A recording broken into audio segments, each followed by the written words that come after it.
Perkenalkan, nama saya Erni Krisnasari.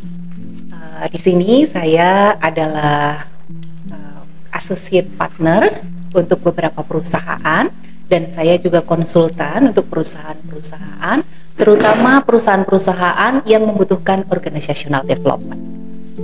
Mengawali karir dulu dimulainya tentu saja dari junior konsultan awal-awalnya gitu, ketika belajar zaman masih muda, dan kemudian meningkat menjadi konsultan dan lebih fokusnya ke organizational development, meliputi berbagai bidang tentu saja kalau di dalam organizational development, dari sumber daya manusia sampai kalau diperlukan sampai development produk. Saya dan tim lah ya, itu bisa memberikan layanan sampai ke situ. Background kuliah saya psikologi dan hukum. Kalau konsultan itu kan harus mampu menjawab semua kebutuhan dari yang kita beri layanan untuk konsultansi. Kalau misalnya itulah, taruhlah sebuah perusahaan gitu, kita harus siap dengan misalnya perusahaan itu membutuhkan bagaimana mereka melakukan penjualan produk gitu. Misalnya itu mereka tidak masalah di bagian sumber daya manusia, tetapi mereka sedang ada kebutuhan untuk meningkatkan penjualan di produk. Nah berarti inquiry-nya di mana? Inquiry-nya salah satunya dari bagian marketing misalnya, gitu. Jadi itu awalnya. Kalau di bidang marketing ya, salah satunya itu awalnya. Jadi kita inquiry dulu di marketing, kebutuhannya apa? Apakah marketing sudah diposisikan sebagai sebuah strategi di dalam perusahaan itu atau belum? Gitu. Dan kemudian apakah sebuah strategi itu sudah siap dengan tools-nya untuk dikerjakan dan kemudian siap dilaksanakan di lapangan atau belum. Marketing itu sebenarnya bertanggung jawab besar ya, untuk sampai ke tingkat kepuasan pelanggan. Jadi tidak hanya semata-mata menjual produk. Memang sepertinya itu hanya rangkaian bagaimana seseorang marketer itu bisa menjual produk. Tetapi seperti saya bilang tadi, bahwa marketing itu juga sebuah strategi. Dia harus disusun bersama-sama, dan marketing ini tidak berdiri sendiri. Orang yang ada di marketer, yang sebagai marketer itu tidak berdiri sendiri, karena dia akan berelasi, akan berhubungan dengan bagian yang memproduksi produk itu. Taruhlah itu sebuah produk, apapun produknya ya, gitu. Dan bagian-bagian lain, untuk kemudian dia mampu membuat strategi-strategi yang diperlukan yang sesuai dengan siapa nih target dari penjualannya lah ya, kira-kira seperti itu. Target penjualannya siapa, dia akan meng-create toolsnya, merencanakan strateginya, meng-create toolsnya untuk kemudian dilaksanakan. Saya menghandle klien dari perusahaan internasional. Saya pernah menghandle mining company internasional, kemudian sampai perusahaan-perusahaan lokal. Sampai kalau lokal itu perusahaan, misalnya perusahaan restoran, itu perusahaan yang memiliki restoran, itu mereka meminta untuk organizational development-nya dari sumber daya manusia yang pertama, kemudian meningkat sampai ke improvement produk dan marketingnya. Kalau sudah ada improvement produk, berarti nanti lanjutannya ke marketing juga gitu. Jadi semua lini saya dan tim pernah.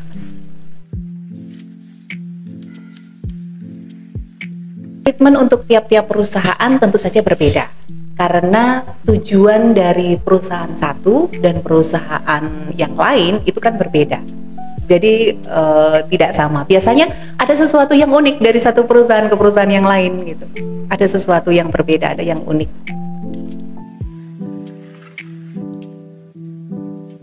Sebenarnya ketika kita sudah deal satu project nih ya dengan satu perusahaan gitu, atau satu organisasi taruhlah, dan kemudian itu dilakukan, sebenarnya buat kami selama ini tidak ada kesusahan yang cukup berarti jika kami sama-sama dan sepakat melakukan itu secara benar. Tapi ada satu kendala yang biasanya nih agak menjadi berat. Salah satunya adalah terjadi di dalam perusahaan itu sendiri digerogoti oleh karyawan-karyawannya, dan owner itu nggak tahu bahwa perusahaannya digerogoti oleh karyawan-karyawannya. Jadi terjadi nepotisme yang kemudian sebenarnya merugikan perusahaan, walaupun tidak secara langsung ya, tidak secara langsung. Misalnya gini, dalam proses penerimaan sumber daya manusia, ada oknum yang mengutip cukup besar kepada calon-calon SDM-nya. Nah, ini menjadi sulit sebenarnya ketika perlu pemutakhiran sumber daya manusia, gitu. Atau kemudian dalam proses-proses negosiasi dengan calon klien di bidang penjualan, itu ternyata ada korupsi-korupsi. Atau di bidang purchasing. Nah, purchasing ini kan perusahaan besar yang punya supplier begitu banyak, itu biasanya kan akan sulit untuk dilacak dalam waktu yang singkat. Nah, kejadian-kejadian seperti itu, korupsi, nepotisme, itu terjadi loh di perusahaan-perusahaan. Biasanya di perusahaan-perusahaan besar yang ownernya tidak terlalu cukup detail, dan tahu-tahu kok banyak ininya ya, banyak kerugian di sana sini gitu. Nah, ini tantangannya di situ. Kesulitannya buat kami sebagai konsultan adalah di situ. Di dalam organizational development, tim itu harus diganti. Jadi tim perusahaan harus diganti. Mungkin tidak bisa mengganti 100%, tetapi kalau dari pihak owner menyetujui, maka biasanya kami akan membantu menyediakan baik itu tim dari kami atau yang kami rekrut untuk disuntikkan ke dalam tim yang sudah ada. Nah, itu untuk mengendalikan sementara sampai waktu tertentu, biasanya 3 bulan atau maksimal 6 bulan. Kita akan lihat nanti evaluasi seperti apa hasilnya. Kalau memang hasilnya sesuai dengan target, tidak terlalu ada penyimpangan, tidak terlalu ada deviasi, oke, targetnya ini ya mereka akan bisa lanjutkan dan tim bisa ditarik.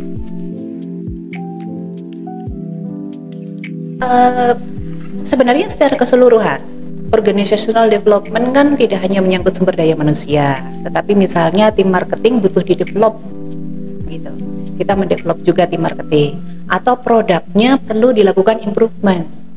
Biasanya ada satu produk tertentu sampai di titik jenuh penjualannya gitu. Tidak naik tapi turun terus. Peminatnya tidak terlalu besar sudah gitu. Ada titik jenuhnya. Seharusnya sih titik jenuh ini sudah terukur biasanya. Kalau manajemen dilakukan dengan benar di dalam perencanaan, maka titik jenuh produk itu harusnya sudah terukur. Sampai di titik sekian, dalam waktu kira-kira sekian, itu harusnya sudah menjadi titik jenuh. Nah, pada saat titik jenuh itu perlu dilakukan improvement di produknya. Nah, itu kami juga menawarkan yang seperti itu.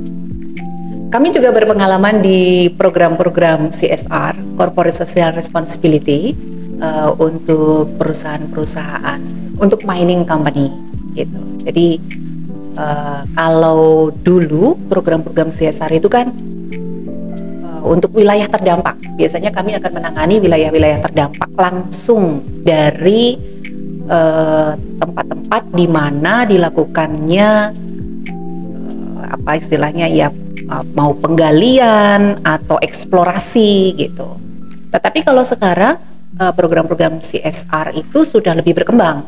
Jadi tidak hanya pada wilayah-wilayah terdampak, tetapi misalnya di mana perusahaan itu berada, bahkan detail ya, sampai sekeliling dari perusahaan itu, misalnya ada warung-warung di mana tempat karyawan dari perusahaan itu makan atau membeli kebutuhan-kebutuhan tidak pokok ya, kebutuhan-kebutuhan kecil di sekeliling itu pun bisa menjadi target dari program-program CSR perusahaan. Kalau dulu saya melihat itu lebih ke hal-hal yang pokok ya. Misalnya yang diperhatikan adalah bagaimana wilayah terdampak itu terjangkau oleh program CSR. Jadi lebih ke wilayah terdampak langsung itu terjangkau oleh program CSR gitu. Tetapi kalau sekarang jangkauannya jadi lebih luas. Jadi lebih luas dan lebih detail gitu. Saya sih melihatnya seperti itu. Tetapi kalau sekarang kan sebenarnya gini, program-program CSR itu kan sudah ada aturannya gitu, sehingga perusahaan tinggal mengikuti saja peraturan yang ada dari pemerintah untuk program-program CSR yang yang sesuai dengan peraturan yang berlaku. Sebenarnya kan seperti itu. Biasanya kami itu juga memberikan layanan ke organisasi-organisasi yang berbeda gitu. Bentuk organisasinya kan organisasi ada yang profit oriented, tapi ada juga yang organisasi yang non profit atau biasa dikenal dengan non government organization, NGO gitu. Nah, perbedaannya apa? Biasanya sih kalau di kalangan kami sendiri gitu bilangnya kalau untuk yang non profit oriented kita bilangnya sebagai program gitu, karena dari situ kita akan berpikir jauh tentang bagaimana impact dari yang kita lakukan, dari kegiatan-kegiatan yang kita lakukan gitu. Nah, kalau yang profit oriented biasanya kan memang lebih berpikir jangkanya itu lebih pendek. Kalau yang program kita bisa berpikir bagaimana ini berimpact pada jangka waktu tidak hanya 1, 2, 3 tahun ke depan, tetapi bagaimana 5 tahun ke depan, bagaimana 10 dan 15 tahun ke depan. Tetapi memang kalau untuk yang profit oriented kita akan berorientasinya pada bagaimana ini mendatangkan profit. Misalnya, oke, ada improvement produk, oke, ada improvement di bidang marketing nih, gitu. Timnya harus bagaimana, perencanaannya seperti apa, gitu. Kemudian tools yang dipakai apa, gitu. Orientasinya pasti akan lebih pendek. Dalam jangka waktu berapa bulan kita mampu kemudian mendapatkan profit sekian atau peningkatan profit menjadi sekian. Kalau kemarin misalnya kendalanya pada saat COVID itu tidak mendapatkan profit, maka pada saat ini harus ada profit sekian yang dikejar. Kan orientasinya menjadi sangat pendek gitu. Tetapi bukan berarti yang pendek ini tidak menjadi sustain, tidak menjadi berkepanjangan gitu. Nah, ini yang perlu dipikirkan. Misalnya Anda sebagai seorang marketer gitu di perusahaan tertentu, ini yang harus dipikirkan. Bagaimana strategi yang kita pakai ini masih bisa menghasilkan sesuatu yang berkelanjutan. Tidak hanya menghasilkan profit, tapi kita tahu bahwa sampai nanti ketika ada di titik jenuh, ada improvement yang harus diambil dan mampu untuk tetap gitu, minimal tetap menghasilkan profit. Karena sekarang nih serba digital ya. Sekarang serba digital. Sebenarnya saya punya ini agak lebih keluar dari ini sih, keluar dari keluar dari kegiatan yang sehari-hari saya biasa lakukan sebenarnya. Tetapi bagaimana bisa membantu, misalnya seperti bagaimana bisa membantu disabilitas netra untuk mengenali lingkungan gitu, membantu disabilitas netra untuk mengenali lingkungan, bentuk aplikasinya atau bentuk entah aplikasi seperti apa gitu. Atau misalnya pengalaman kalau di rumah ada krek ya, alat bantu jalan atau kursi roda gitu yang sudah nggak kepake, bisa sampai ada 2 misalnya gitu. Nah, kadang-kadang kita nih bingung nih mau dikasihkannya kemana gitu. Memang ada beberapa komunitas yang bisa menerima itu dan masih dibagikan secara manual gitu. secara oke, siapa yang butuh bisa mengambil di mana dan lain sebagainya. Tetapi kan itu menjadi terbatas gitu. Nah, tadinya sih saya punya pikiran kalau bisa ada satu aplikasi di mana orang yang memiliki alat-alat kesehatan yang sudah tidak dipakai itu bisa ditempel di aplikasi itu dan kemudian orang lain bisa memanfaatkan. Jadi sebenarnya konsultan itu adalah level yang lebih tinggi dibandingkan dulu saya sebelumnya menambahkan lagi ya, saya mengawalinya sebagai trainer, sebagai pelatih, sebagai fasilitator gitu. Dan biasanya ketika kita menjadi trainer, ketika kita menjadi fasilitator, kita biasanya akan dihujani banyak pertanyaan.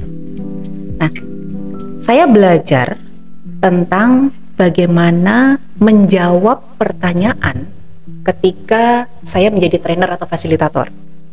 Ketika ada satu pertanyaan yang muncul dari peserta, maka saya membiasakan diri saya siap dengan 10 jawaban yang mungkin yang bisa saya berikan untuk penanya itu. Atau kalau bisa, saya harus siap dengan 100 jawaban yang mungkin yang bisa saya berikan kepada sang penanya. Itu yang harus kita siapkan. Itu karena apa? Fungsi kita sebagai fasilitator, fungsi kita sebagai trainer di dalam misalnya sebuah perusahaan atau di dalam sebuah organisasi tentu untuk sampai satu tujuan tertentu. Jadi dengan jawaban-jawaban itu kita membuat guiding buat peserta itu atau yang kita fasilitasi untuk menemukan untuk untuk solve their problem. Nah, kenapa juga saya tidak melihat sebuah penyimpangan di dalam perencanaan? Misalnya ketika saya sedang mengerjakan proyek, ada penyimpangan dari kegiatan yang kita sudah rencanakan. Harusnya kegiatan A, penyimpangannya harusnya sudah 0% untuk timeline yang kita sudah tentukan misalnya. Tetapi ternyata penyimpangannya masih ada 30%. Atau penyimpangannya bahkan lebih besar, sampai ada 50% gitu. Nah, dari situ biasanya kami juga harus sudah siap. Ketika terjadi penyimpangan, maka segera dilakukan short range improvement planning untuk mengatasi penyimpangan-penyimpangan itu. Oke, itu tadi seputar perkenalan kita. Dan terima kasih sudah menonton. Kita ketemu lagi di topik yang lain.